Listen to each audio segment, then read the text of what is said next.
upgraded in any way. Odyssey was holding her right shoulder. Fans had been yearning for the Indiana Fever to win a playoff game for years. However, it was the WNBA's job to turn what ought to have been pure happiness into yet another disaster. Unbelievably, the story shifted from headlines about Kelsey Mitchell and Aaliyah Boston's valiant actions or Lexi Hall's game-winning steal to one concerning Sophie Cunningham and a security officer employed by the league.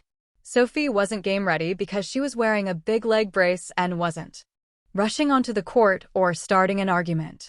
As though Sophie had just hurried to the floor in the middle of a fight, a security guard chose to act like sheriff and yell at her. We'll analyze this occurrence in this video and show what Sophie said that made others take notice. But first, is Sophie being singled out in your opinion? Tell us in the comments section below. Oh, Sophie, you're like that? Yeah, Chloe, she's like that. She's like that. She ain't moving. Oh, and then she puts her hands on the hip. Let me talk to your manager. Oh, shit. All right, Sophie, say no more. Say no more.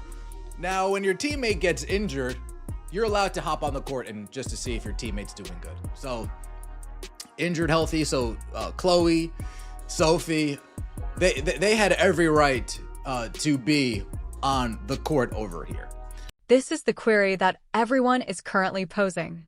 Was this only an ignorant outburst from a single overly eager rent-a-cop? Or did they target specific players who didn't fit their preferred narrative as part of a wider, more problematic pattern already observed in the WNBA?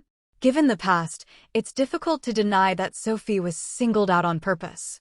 Her composed yet assertive response demonstrated that she wasn't going to be intimidated by a glorified hall monitor. The atmosphere ought to have been one of joy. The Fever had pulled off a thrilling playoff victory despite losing Caitlin Clark in half of their rotation, which also included Aari McDonald, Sydney Coulson, Chloe BBY, Dyrus Dantas, and Sophie herself. Admirers. They stood up. Everyone should have been enjoying the postseason excitement as the team was pumped.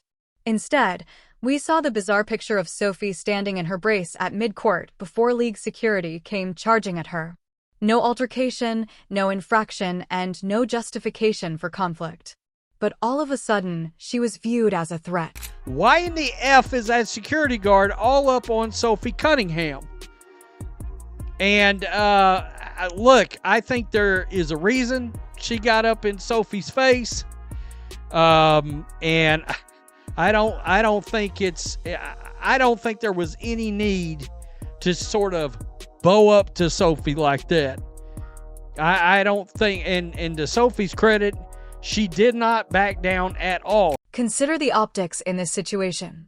A security guy who appeared intent on intensifying what should have been nothing was leaning on Sophie Cunningham, who was obviously hurt and unable to run if she so desired. It was flawlessly captured by the camera. Sophie's face shifts from perplexed to irritated to the recognizable Cunningham scowl that fans are all too familiar with. That is the expression of someone who is asking, really? You're doing this at the moment. She had every right to give it, to be honest. Almost immediately, the incident went viral on social media. In a matter of minutes, videos of Sophie's confrontation were widely circulated. And the response was sheer indignation. Fans were able to observe firsthand how unnecessary the entire situation was, not because Sophie overreacted. Enforcement wasn't involved. It was harassment. Additionally, it directly contributes to the annoying story that Sophie has been following throughout her career.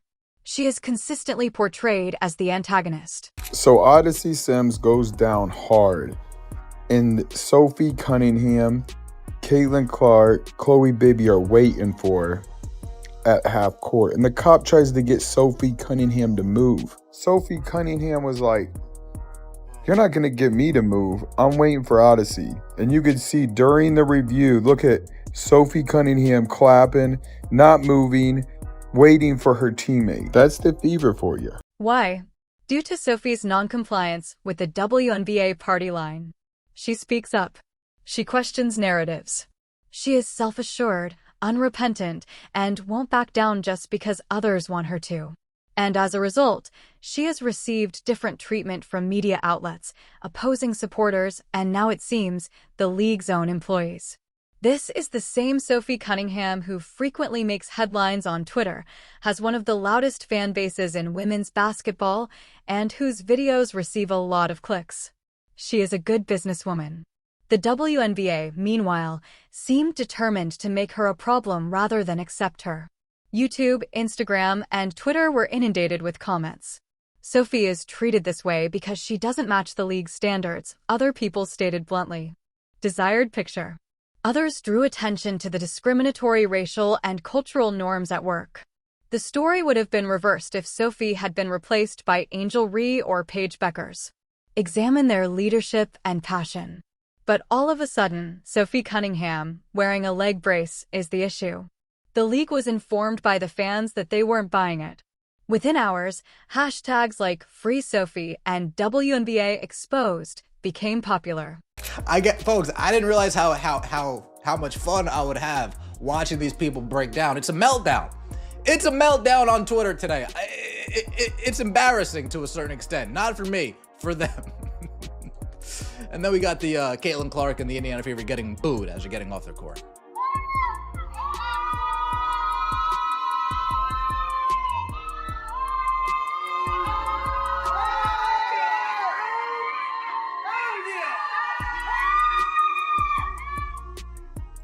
The worst part is still to come.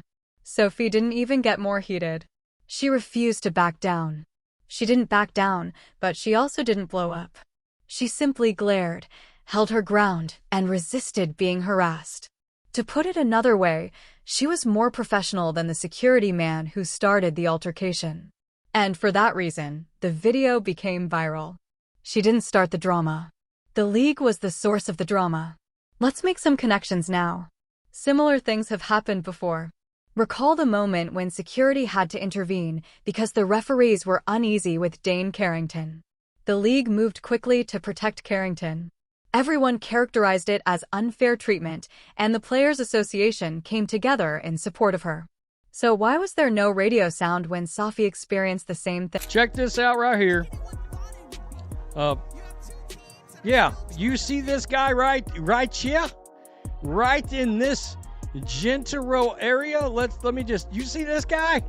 The ref asked this dude to step out here. All right? Now, Cheryl Swoops wants this referee fired. She wants him fired. Look, he felt something. He felt something was amiss. Of course, Cheryl Swoops is defending Dijon. This goes beyond a single aggressive police officer.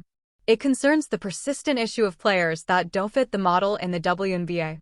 Since her first season, Caitlin Clark has had to deal with this reality, being targeted, ridiculed, pushed, and hacked on the court while the league ignores it and the referees ignore it. For years, Sophie has been portrayed as the antagonist. When you combine the two plots, an unsettling pattern becomes apparent. The WNBA has no idea how to deal with celebrities that don't match their ideal storyline. They isolate them rather than accept them. Ironically, Caitlin Clark and Sophie Cunningham are both the ideal players for the league. Festive. They increase engagement, are marketable, and are well-liked. Fans still talk about Sophie, even when she's hurt. She is the greatest attraction in the history of women's basketball, Clark. However, the WNBA allows referees and officials to abuse them rather than shielding them. Fans become frustrated with the league overall as well as with the current situation when they witness it. They hate Sophie Cunningham because she's white, she's beautiful, all these things, right?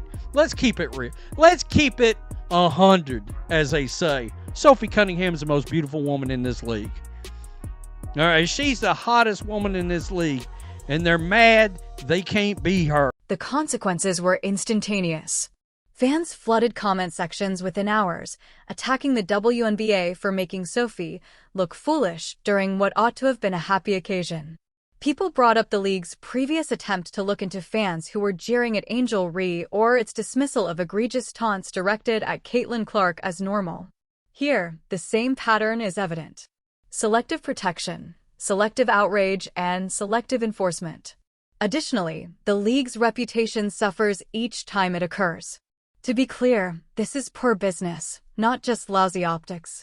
The WNBA consistently states that it seeks expansion, respect, and mainstream recognition. Significance. But when your greatest moments are overshadowed by widely shared videos of your athletes being bullied by your own employees, you can't do any of that. Their favorite celebrities should not be marginalized